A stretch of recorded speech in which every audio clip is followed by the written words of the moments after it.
Hello friends, welcome to my channel KL स्टडी। Friends, जैसा कि आप सभी को पता है, हम कर रहे हैं हमारे संविदा शिक्षक भर्ती वर्ग 2 के पुराने प्रश्न पत्रों का विश्लेषण। ठीक है, तो हमने यहाँ पर आपके 16 फरवरी का और 17 फरवरी की फर्स्ट शिफ्ट के पेपर का विश्लेषण आपको करा दिया था। इसमें हम करते हैं हमारे CDP के 30 प्रश्न। ठीक है, और ये प्रश्न आपको लगाना जरूरी है, क्योंकि यदि अभी आपने सुना होगा कि फिर से वर्ग 2 की जो वैकेंसी है वो आने वाली है। ठीक है, तो इसके लिए आपको प्रीवियस ईयर क्वेश्चन पेपर लगाना बेहद इंपॉर्टेंट होता है, क्योंकि आपको यहाँ से एक अंदाज़ा लग सकता है कि किस तरह से क्वेश्चन पूछे जाते हैं। और कई बार तो 1 से 2 क्वेश्चन आपके, या फिर कहें तो 5 से 6 क्वेश्चन भी यहाँ पर रिपीट हो जाते हैं। ठीक है, तो जब आप सारी प्रैक्टिस सेट लगा लेंगे तो आपको एक आइडिया हो जाता है कि किस तरह से हमें क्वेश्चन को समझना है और किस तरह से उसके आंसर देने हैं। ठीक है, तो आइए देरी ना करते हुए शुरू कर लेते हैं अपना सेशन। और यहाँ पर आपको बहुत ही कम टाइम में बहुत अच्छा विश्लेषण देखने को मिलेगा। ठीक है, तो ये है हमारे 17 फरवरी का मतलब जो सेकंड शिफ्ट में आपका एग्जाम्स हुआ था वर्ग 2 का, उसके क्वेश्चन है यहाँ पर CDP के 30 क्वेश्चन। ठीक है, और आप यहाँ पर जो क्वेश्चन दिए गए हैं उनके आंसर आप स्वयं देवें और अंत में कमेंट्स बॉक्स में कमेंट्स करके बताएं कि आपने कितने क्वेश्चन के आंसर सही किए हैं। ठीक है, तो यहाँ पर फर्स्ट क्वेश्चन पूछा गया था आपका, थोड़ा सा जूम कर लेते हैं। क्या दिया गया है यहाँ पर?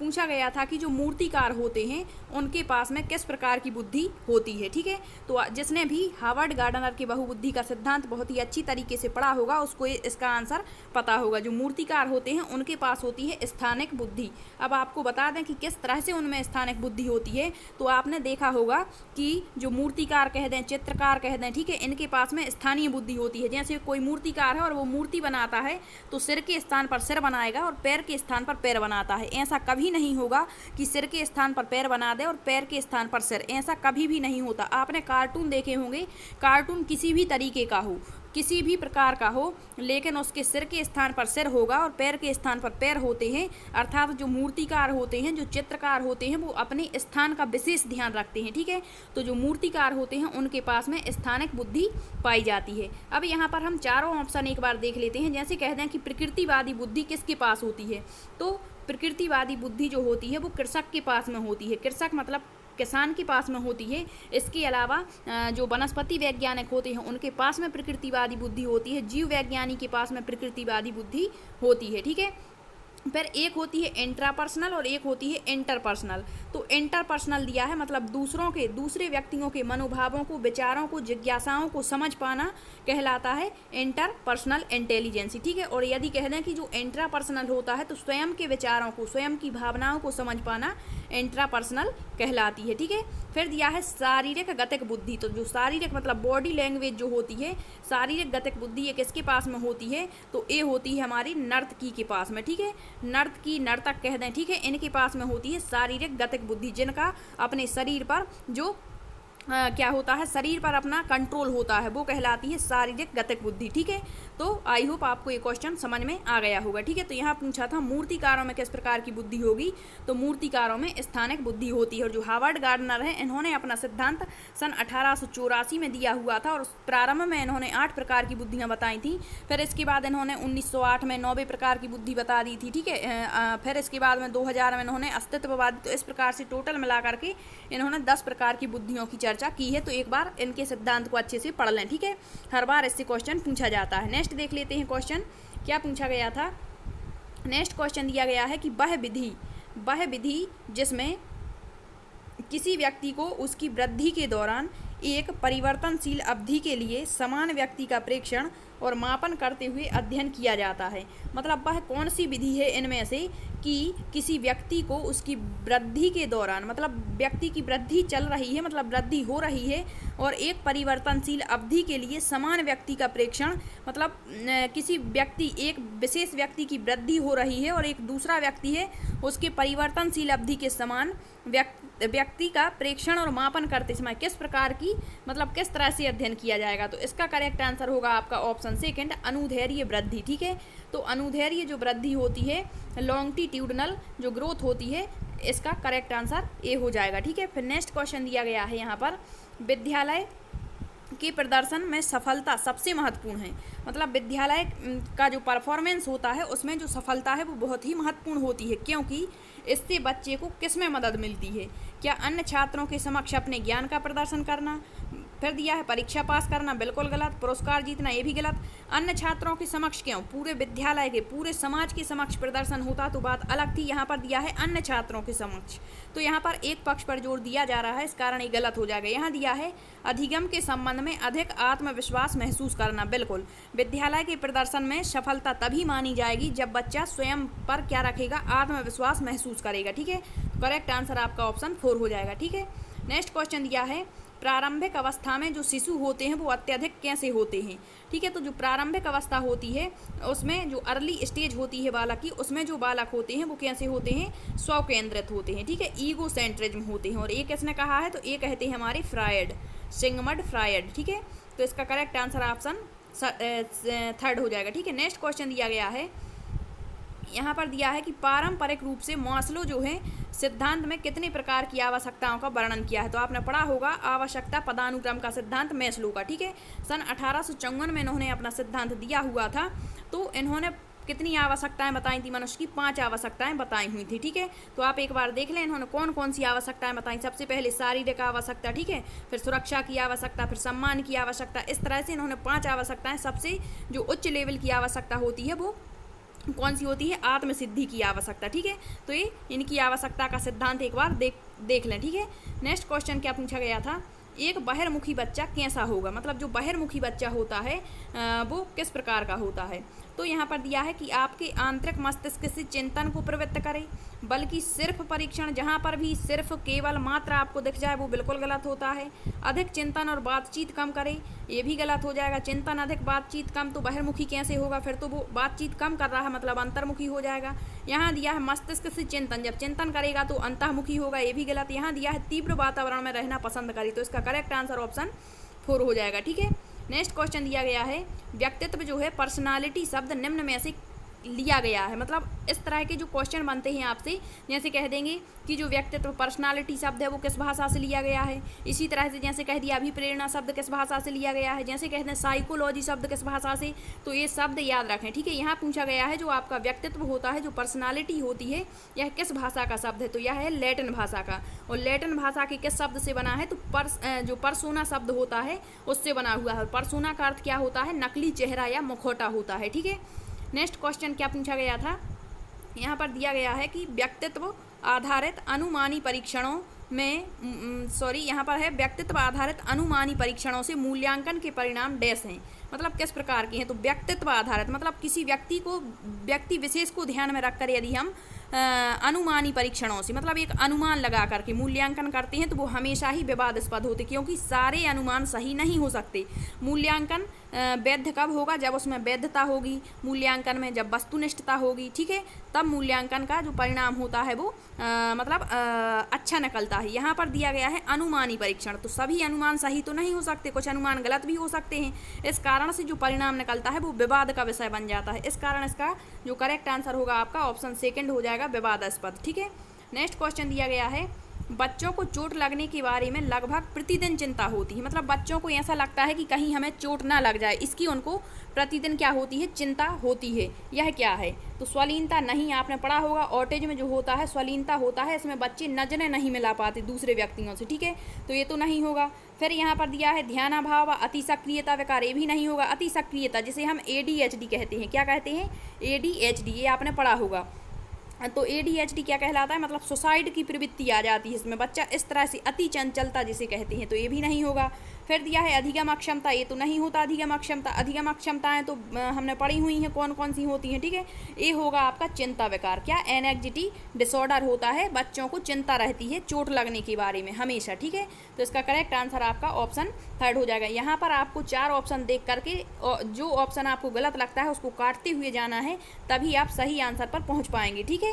नेक्स्ट क्वेश्चन देखते हैं क्या पूछा गया था। नेक्स्ट क्वेश्चन था निम्नलिखित में से कौन सा व्यक्तिगत अंतर नहीं है, जो निम्नलिखित में से कौन सा व्यक्तिगत अंतर नहीं है जो संभवतः अधिगम को प्रभावित कर सकता है। तो ऐसा कौन सा व्यक्तिगत अंतर नहीं है जो अधिगम को, तो आपकी बुद्धिमत्ता अधिगम को प्रभावित करती है, अनुभव अधिगम को प्रभावित करते हैं, अभिप्रेरणा अधिगम को प्रभावित करती है, लेकिन जो शरीर का द्रव्यमान होता है वो अधिगम को प्रभावित नहीं करता। शरीर का द्रव्यमान मतलब क्या, शरीर का, जैसे कह दिया कि कोई नाटे व्यक्ति हैं, कोई मोटे व्यक्ति हैं, तो ये थोड़ी ना आपके अधिगम को प्रभावित करेगा, सबकी बुद्धिमत्ता तो सेम ही रहेगी। तो इस कारण से इसका करेक्ट आंसर आपका ऑप्शन फर्स्ट हो जाएगा। ठीक है, नेक्स्ट क्वेश्चन दिया गया है, निम्नलिखित में से कौन से कैटल के द्वारा तैयार किया गया व्यक्तित्व परीक्षण है। तो आप देख रहे हैं कि इस शिफ्ट में आपके व्यक्तित्व से 3 से 4 क्वेश्चन पूछे गए हैं। ठीक है, तो आपको हर टॉपिक को अच्छे से कवर करना है। क्या पूछा है कि जो कैटल महोदय हैं इनके द्वारा व्यक्तित्व का कौन सा परीक्षण, तो आपने पढ़ा होगा 16 PF परीक्षण। ठीक है, 16 PF परीक्षण, तो यहाँ पर दिया गया है ऑप्शन थर्ड में, क्या दिया है, 16 व्यक्तित्व कारक प्रश्नावली। ठीक है, नेक्स्ट क्वेश्चन देख लेते हैं क्या पूछा गया है। एक योग्यता परीक्षा में, मतलब एक योग्यता परीक्षा चल रही है, उसमें किसी व्यक्ति के भविष्य की उपलब्धियों की संभावनाओं का कोई भी अनुमान डैश है। मतलब क्या है, एक संभावना है, एक निश्चितता है, एक प्रश्न है या एक धारणा है। तो एक योग्यता परीक्षा में किसी भी व्यक्ति के भविष्य की उपलब्धि, मतलब हम भविष्य के बारे में बताएंगे तो इस संभावना ही कहलाएगी। ठीक है, तो इसका करेक्ट आंसर आपका ऑप्शन फर्स्ट हो जाएगा, संभावना।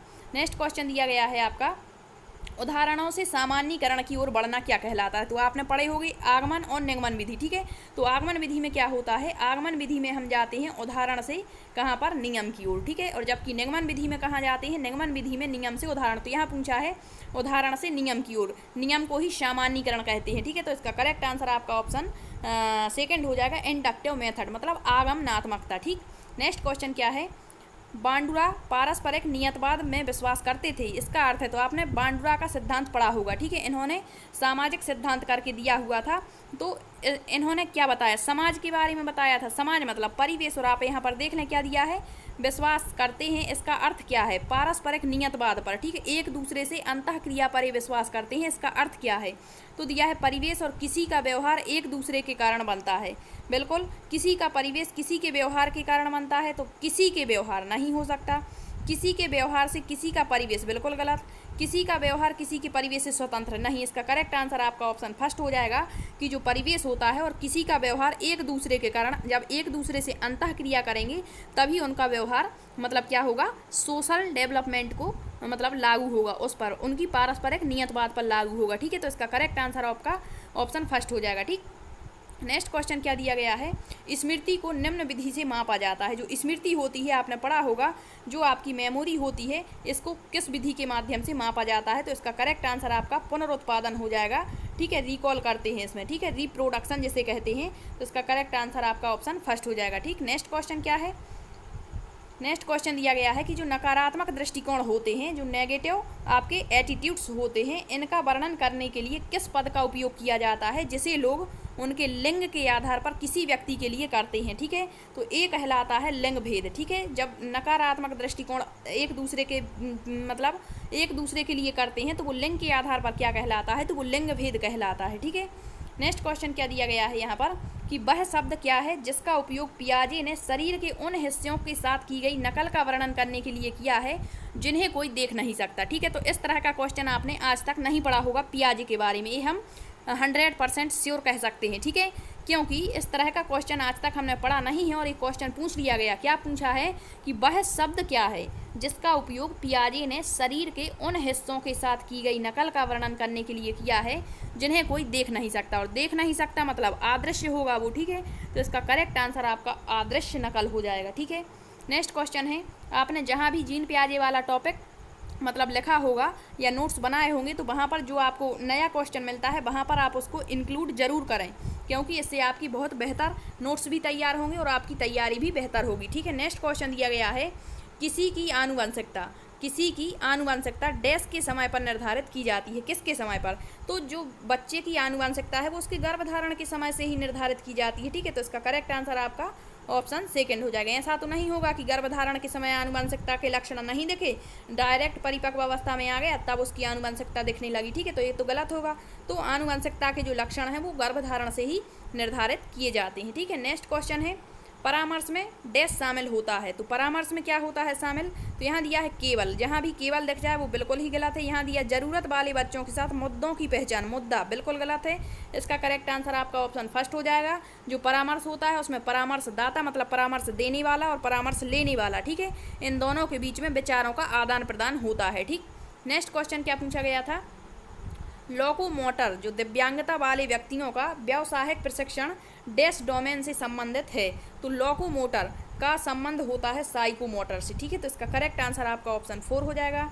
नेक्स्ट क्वेश्चन है सामाजिक अधिगम सिद्धांत किसके द्वारा, तो ये अभी हमने पढ़ा है। सामाजिक जो अधिगम का सिद्धांत है वो अल्बर्ट बांडुरा ने दिया हुआ है। ठीक है, जो कनाडा के निवासी थे, इनका जन्म 1925 में हुआ था कनाडा में। ठीक, नेक्स्ट क्वेश्चन क्या पूछा गया है, सामाजिक रूप से अपरिपक्व जो छात्र हैं, मतलब सामाजिक रूप से समाज में मेल जोल नहीं रखने वाले, मतलब ऐसा नहीं कहेंगे, मतलब जो अपरिपक्व हैं, ठीक है, तो उनको डैश छात्रों के रूप में जाना जाता है। तो किस प्रकार के, निर्भर छात्र कहलाते हैं वो। जब समाज में सामाजिक रूप से अपरिपक्व हैं, समाज में मेल जोल करके नहीं रह पाते हैं, तो वो निर्भर रहते हैं एक दूसरे पर। ठीक है, तो इसका करेक्ट आंसर आपका ऑप्शन फर्स्ट हो जाएगा। नेक्स्ट क्वेश्चन दिया गया है आपका, अन्य लोगों से डैश के माध्यम से सामाजिक ज्ञान प्राप्त किया जाता है। तो जब अन्य लोगों से किसके माध्यम से सामाजिक ज्ञान, जैसे हमें अपने बारे में जानना है, तो जब दूसरे व्यक्ति हमारे प्रति हमारे बारे में हमसे कहेंगे तभी तो हम जान पाएंगे कि हम में क्या बुराइयां हैं और क्या अच्छाइयां हैं। तो ये कहलाता है फीडबैक। जब हम कोई कार्य कर रहे हैं और जब हमारे उस कार्य पर हमें समाज से मतलब क्या मिलेगी, क्रिया मिलेगी, प्रतिक्रिया होगी जब हमारे कार्य पर, तभी तो हमें पता होगा कि हमारा कार्य अच्छा है या